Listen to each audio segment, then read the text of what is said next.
क्या तुम इतने गए गुजरे हो कि तुम्हें किसी ऐसी जगह नौकरी नहीं मिलेगी कि जहां ये बेईमानी के धंधे न होते हों? जिस जगह आप इतने बरसों से काम कर रहे हैं, थोड़ी बहुत बेईमानी तो वहां भी होती है। बकवास बंद करो। और कानून की हिफाजत करने वालों में और कानून को तोड़ने वालों में तुम फर्क नहीं जानते? दिलीप कुमार हिंदी फिल्मों के एक परिचित अभिनेता थे जो भारतीय संसद के उच्च सदन राज्यसभा के सदस्य रह चुके हैं। दिलीप कुमार को भारत तथा दुनिया के सर्वश्रेष्ठ अभिनेताओं में गिना जाता है। देख बेटी, तू चिंता ना कर, बस ये घर तेरा अपना ही है, ऐसे समझ। उन्हें दर्शकों द्वारा अभिनय सम्राट के नाम से पुकारा जाता है। वे आजादी से लेकर 60 के दशक तक भारत के सबसे लोकप्रिय अदाकार थे। वे दर लगभग 80% से ऊपर रही है। 6 दशकों के कार्यकाल में उन्हें दुनिया में पहली बार पर्दे पर मेथड एक्टिंग को इजाद करने का श्रेय भी दिया जाता है, जिसके कारण वे तमाम पीढ़ियों के अदाकार के प्रेरणा स्रोत रहे। क्या समझे? खाक समझे? कुछ नहीं समझे तुम। चिल्लाओ मत, और ये भी मत भूलो कि इस वक्त हम दोनों मौत के सौदागर हैं। दिलीप कुमार को भारत का दूसरा एवं तीसरा सर्वोच्च नागरिक सम्मान पद्म विभूषण और पद्म भूषण प्राप्त है। उन्हें पाकिस्तान का सर्वोच्च नागरिक सम्मान निशाने इम्तियाज भी प्राप्त है। अभिनेत्री और निर्माता देविका रानी ने उन्हें फिल्मों में काम दिया और उन्हीं के सुझाव पर उन्होंने अपना स्टेज नाम दिलीप कुमार रखा।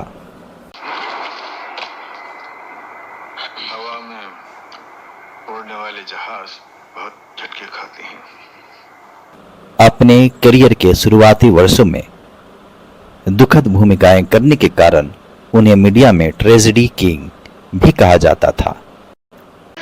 भाई साहब, आपके बच्चे जी, भाई गाड़ी रोको, ए भाई गाड़ी रोक दो, मेरी बीवी को अस्पताल पहुंचा दो भाई साहब, ए भाई साहब, ए भाई साहब, ए भाई। उन्होंने बहुत सी बड़े पैमाने पर कामयाब फिल्मों में अदाकारी की है, जो आज तक सबसे सफल चल चरित्रों में गिनी जाती हैं, जैसे मुगले आजम, गंगा जमुना इत्यादि।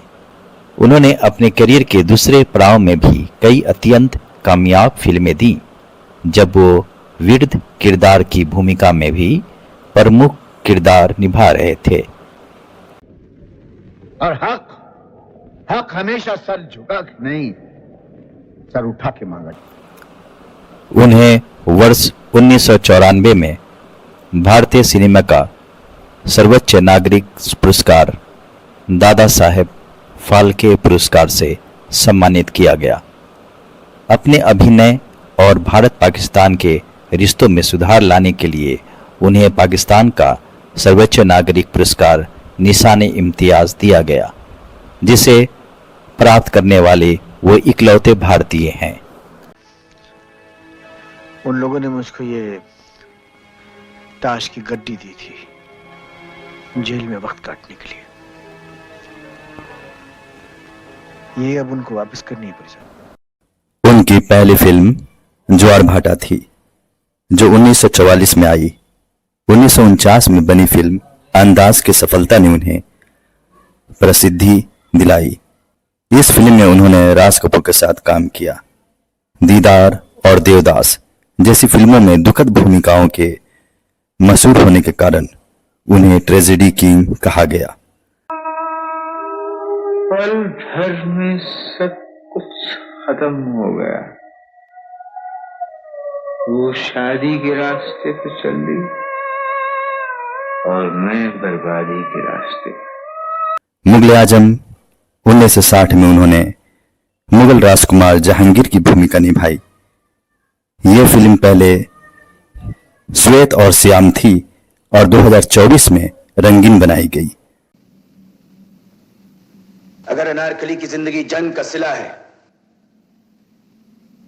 तो मैं जंग के रुख को तो क्या मौत की मजबूत कलाई को भी फेर सकता हूं। उन्होंने 1961 में गंगा जमुना फिल्म का निर्माण भी किया, जिसमें उनके साथ उनके छोटे भाई निसार खान ने काम किया।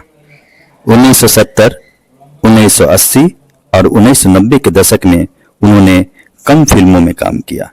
इस समय की उनकी प्रमुख फिल्में थीं विधाता 1982, दुनिया 1984, कर्मा 1986, इज्जतदार 1990 और सौदागर 1991।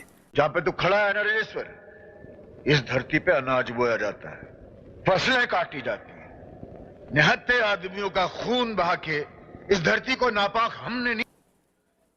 1998 में बनी फिल्म किला उनकी आखिरी फिल्म थी।